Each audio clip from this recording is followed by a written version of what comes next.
Doctor साहब, numbness उसकी reason क्या है? हाथों में हो जाना, पाँव में हो जाना, मेरे अपने साथ ही अक्सर होता है और बहुत ज़्यादा होता है। कुछ लोग कहते हैं कि अच्छा ऐसे बैठ गए, टांग पे टांग रख के बैठे, अब कितनी देर ये पूरी लेग जो है इसमें नमनेस होगी, क्यों? अच्छा देखिए, नमनेस पे फिर मैं ये थोड़ा सा हम कहें कि अगर दोनों हाथ और दोनों पाँव नम हो रहे हैं तो ये समटाइम डायबिटीज़ के अंदर या ऑटोइम्यून डिजीजेस के अंदर ऐसे होता है। इसको स्टॉक एंड ग्लविंग्स बोलते हैं कि ये ग्लव्स की तरह जो आपने ग्लव्स पहने हुए इतने हाथों की नमनेस होना।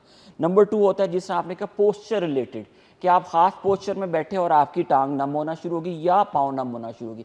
यूजली इस केस के अंदर आपके बैक के मसल के स्पैज़म की वजह से, डिस्क की निकलने की वजह से, नसों पे खिंचाव दबाव की वजह से वो बढ़ जाते हैं। क्योंकि जब एक खास पोस्चर में बैठते हैं नस पे दबाव बढ़ता है और वो आपकी नमनेस होना शुरू हुई। जैसे ही आप सीधा होंगे, खड़े होंगे, जब नमनेस कम होना शुरू हो जाए क्योंकि कंप्रेशन कम हो गया। दूसरी चीज़, लेकिन अगर वो ठीक नहीं होती, मैं अगर फिर यही बात करूँगा, उसकी रीज़न आपके ये कुछ ऑटोइम्यून डिजीज़ हैं, नंबर 2 वाइटामिन्स की डेफिशिएंसी है और थोड़ी सी लैक ऑफ एक्सरसाइज है। आप एक्सरसाइजेज नहीं करते। हाथ की एक्सरसाइज क्या है? हम आप अगर ये बात करूं, बॉल अगर आप जाए ना फिजियोथेरेपी, वो आपको हाथ में बॉल पकड़ेगा, you have to just move your hand. हाँ, एक स्प्रिंग भी दे देते हैं आप, स्प्रिंग दे देते हैं जस्ट टू स्ट्रेंथन। क्या होगा? स्प्रिंग करेंगे, मसल की स्ट्रेंथ बढ़ेगी, ब्लड फ्लो इंक्रीज होगा और अगर कोई डैमेज होगा चीज होगा उसको हीलिंग भी वो करेगा। तो साथ आपने मल्टीविटामिन्स जो हैं उसको इंक्रीज करना है ताकि आपकी ये नमनेस बेहतर हो जाए। डॉक्टर साहब, अब आपकी मौजूदगी का फ़ायदा उठाते हुए कुछ हमें एक्सरसाइजेज थोड़ी बहुत बता देंगे? डायबिटीज़ के पेशेंट जिनको पाँव में सुइयाँ चुभती हैं, नमनेस रहती है, रात को सोने से पहले अगर कुछ हम ब्लड सर्कुलेशन भी बेहतर हो जाए ना, तो फिर आपको उस तरह से बॉडी में पेन नहीं होती है और अच्छी सी नींद आ जाती है। तो हम सामने आके आप थोड़ा सा मुझे बता दें कुछ? चलिए जी। सो डॉक्टर साहब, नमनेस के लिए आप एक्सरसाइज अच्छा, बताना नमनेस के लिए देखिए, हमारे सबसे ज़्यादा जो हाथों की कंप्लेंट करती हैं और पाँव की कंप्लेंट करती हैं। हाथों के रेफरेंस से सबसे पहले आपने हाथ, जैसा आप अगर मैं कहूँ, हाथ आपने ऐसे रख के इसको ओपन करना। ओके। ये आपके ये जो मसल्स हैं इनका फ्लो बढ़ेगा। ये अरुण भाई थोड़ा सा ना क्लोज करके आपको दिखा ऐसा दें। करना ये है, ये आपने कितनी दफ़ा करना है? ये आपने 10 टाइम्स करना है और 10 का ही सेट होगा। 10 दफ़ा करना है और 10 दफ़ा। फिर आपने हाथों को इकट्ठा करके उल्टा कर लेना। अच्छा, इससे थोड़ी सी नमनेस फॉर द टाइमिंग बढ़, क्योंकि नर्व पे कंप्रेशन बढ़ता है। यहाँ बहुत फील हो रहा है ये। यस, तो ये टेस्ट भी होते हैं, हम चेक ये करने। अकेले बैठ के कर ले, नहीं तो लोग कहेंगे पता नहीं क्या हो गया इनको। सही। ठीक है, ये एक्सरसाइज होगी।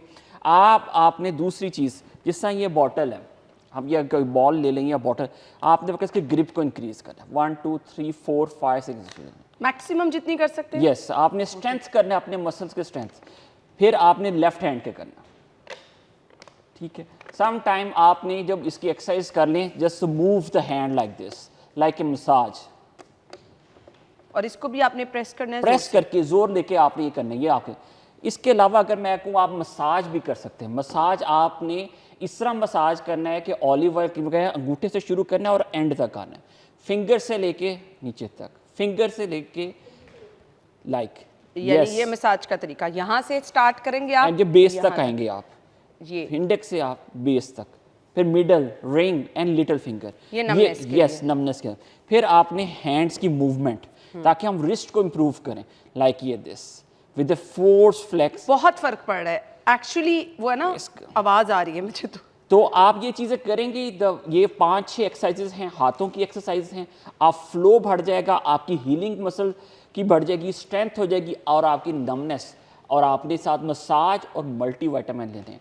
With in few days and weeks you will feel the difference. Doctor साहब, ये जो आपने ये वाली एक्सरसाइज बताई है, यकीन माने मेरे इन जॉइंट्स में अच्छी खासी पेन फील हो रही है। yes, ये स्ट्रेच आएगा एंड ग्रेजुअली इट इम्प्रूव्स और ये आपकी फ्लो बढ़ना शुरू हो जाएगा। ये जो कड़ाके निकालते हैं फिंगर्स के, ये निकालने चाहिए? ये बिल्कुल गलत है। ठीक है, दैट्स टोटली रॉन्ग। और आपको इससे ये बेसिकली जो कड़ाके जो निकल रहे हैं, ये हड्डियां रगड़ खा रही हैं। अच्छा। और ये बड़ी जल्दी आर्थराइटिस हो जाएगा अगर वो पेशेंट जो यंग इंडिविजुअल करते हैं ना। मैंने तो बहुत सारे लोगों को ये करते देखा है, ऐसे ही बैठे बैठे। कुछ लोगों को तो आदत होती है वो ये करते रहते। उस वक्त तो नहीं उन्हें कुछ होगा, आफ्टर 10 ईयर्स 15 ईयर्स बाद आर्थराइटिस की उंगलियां टेढ़ी होना शुरू हो जाएंगी। ओह माय गॉड, ये खतरनाक बात है, प्लीज ये मत कीजिए। मैंने तो बहुत सारे लोगों को ये देखा है कि आम बैठे हुए ऐसे ऐसे उंगलियों को कर रहे होते हैं, कहते थोड़ा रिलैक्स हो जाती है उंगलियां। बिल्कुल गलत है। ये जो आवाज आती है बेसिकली कार्टिलेज और बोन आपस में रगड़ खाने की वजह, तो फ्रिक्शन की वजह से जब ये रगड़ खाएंगी ये घिस जाएंगी आफ्टर फ्यू इयर्स, और फिर ये आर्थराइटिस उंगलियां टेढ़ा होना और ग्रिप कंप्रोमाइज होना शुरू हो जाएगी। फिर आप ग्रिप भी नहीं, आप कहेंगे कि मुझसे कप भी नहीं पकड़ा। आपने देखा होगा कुछ ओल्ड एज में 50s या 60s में मिलेंगे, वो कहेंगे हमसे ग्लास नहीं पकड़ा जा रहा, हमसे कप नहीं पकड़ा जा रहा। उन्हें ये हिस्ट्री पीछे नहीं होता कि पीछे उन्होंने उन उंगलियों के साथ क्या किया है, किस तरह मूव करते रहे हैं, और आप ये पटाखे निकालने के चक्कर में अपने जॉइंट्स कितनी तेजी से ख़राब कर रहे हैं। ये खतरनाक है जी, लाजमी इस चीज़ को अवॉइड कीजिए। ये आजकल तो वैसे एआई का दौर है, आप बोलें तो आप सब कुछ लिख लेते हैं, बट स्टिल अभी कुछ स्टूडेंट्स हाथ से लिखते हैं, बहुत सारे नोट्स बनाने के आदी हैं, ये सिस्टम पे बैठे टाइप कर रहे हैं चीज़ें, ये उंगलियां उनकी दर्द होना शुरू होता है, यूं यूं यूं यूं यूं यूं। डेफिनेटली देखें, मैं आपको फिर ये बात की, जो हमने अभी एक्सरसाइज की ना, they are blessing for them. ये आपने करना है कि ताकि आप अपने हाथों के मसल को स्ट्रेंथन करें, इनका फ्लो बढ़े, इनकी हीलिंग करें, and you will feel the difference. ये मूवमेंट जो है, आखिर कोई एक्सरसाइज मसल को तो आपने रिलीव करना है ना, वो मसाज से करें, एक्सरसाइज से करें, बोतल की एक्सरसाइज से करें, या आप जिम करें, लेकिन you have to do it के ताकि आपकी ये स्ट्रेंथन हो और आपकी आगे प्रॉब्लम से बचें। पाँव में दर्द जिन लोगों के रहती है, खड़े होके घर में, या फिर डायबिटीज़ के पेशेंट कहते हैं सुइयां चुभती हैं पाँव में। अच्छा डॉक्टर साहब, कुछ लोगों को तो लगता है कि पाँव साथ है ही नहीं, शुगर का एक वो वाला लेवल आता है, उसमें भी कोई एक्सरसाइज रिकमेंडेड है?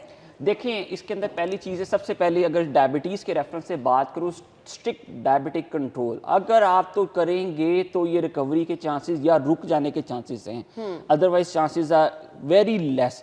क्योंकि अगर आप वजह को ठीक नहीं करेंगे, जो हाई ब्लड शुगर लेवल है उसको ठीक नहीं करेंगे, it's going to be very difficult. लेकिन एक्सरसाइज रोक देगा उसके जो सिवेरिटी को, और हीलिंग के चांसेस बड़े बढ़ जाते हैं। इसमें एक्सरसाइज जिस तरह मैंने कहा, आप सिंपल से आपने खड़े होना है और पंजों के बल रहना है, 1 2 3 4, यस, बिल्कुल ऐसे। आपने 10 सेकंड के लिए होना है, आप रिलैक्स कर लें, फिर दोबारा करें, 1 2 3 4 5 6 7 8 9 10, बिल्कुल ठीक। तो आप कोशिश करनी है कि दिन में 10 दफ़ा, लाइक 10 काउंट करनी है, 10 sets, and same with the heel. आपने हील पे अगर थोड़ा सा देख ये लें, थोड़ा मुश्किल है। हाँ, थोड़ा सा सपोर्ट करके आप थोड़ा सा हील के खड़े हों, ये बड़ा इंपॉर्टेंट चीज़ है। नंबर 2, आप अगर इधर बैठ जाएं जी, हमने पाँव को ऐसे, एक पाँव के ऊपर पाँव रख के आपने उसको फुट को और इसके पंजों को पकड़ के पीछे खींचना, पीछे की तरफ, अच्छा, इस तरफ, 1 2 3 4 5 6 7 8 9 10, बस छोड़। दोबारा करें, हाँ जी, और एक हाथ इस पे रख लें और इसको ऐसे स्ट्रेच करें, लाइक ऐसे, 1 2 3 4 5 6 7 8 9 10। तो आपने 10 दफ़ा इसको करना है। तीसरी चीज़, पानी की बोतल ठंडी थोड़ी सी हो, ये ज़मीन पे रख लेनी है और इसको रोल करना है, यस, दोनों पाँव से? एक एक से, ओके। ये रोल। और ये आपने कितने टाइम के लिए करना है? ये भी आपने 10 सेकंड के लिए करना है, ओके। और इसी तरह फिर दूसरे पाँव को आपने करना है। ओके, और इससे होगा क्या डॉक्टर साहब? इससे आपके जो मसल्स हैं, और मसल्स के ऊपर एक फेशिया लगा होता है, वो रिलैक्स, पहले ये स्ट्रेच होगा, स्ट्रेच होकर रिलैक्स होगा, ब्लड सप्लाई बढ़ जाएगी, उससे आपकी हीलिंग होगी, ऑक्साइड्स बढ़ेंगे, और आपकी नमनेस जो है आफ्टर फ्यू डेज के बाद ये कम होना शुरू हो अच्छी नींद में हेल्प करेगा?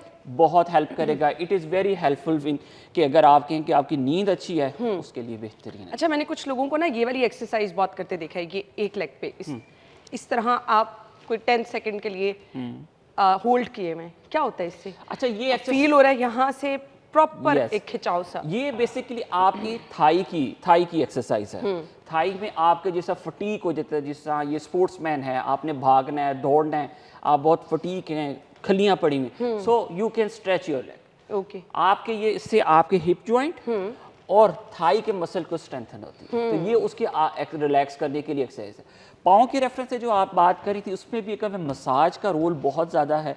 अगर आप ऑलिव ऑयल से करें, फर्स्ट सेम विद द के थंब से करके आपने हील तक जाना है, तो उसमें बहुत सी बीमारियों के रेफरेंस से और नींद बहुत अच्छी आती है उससे। वाह।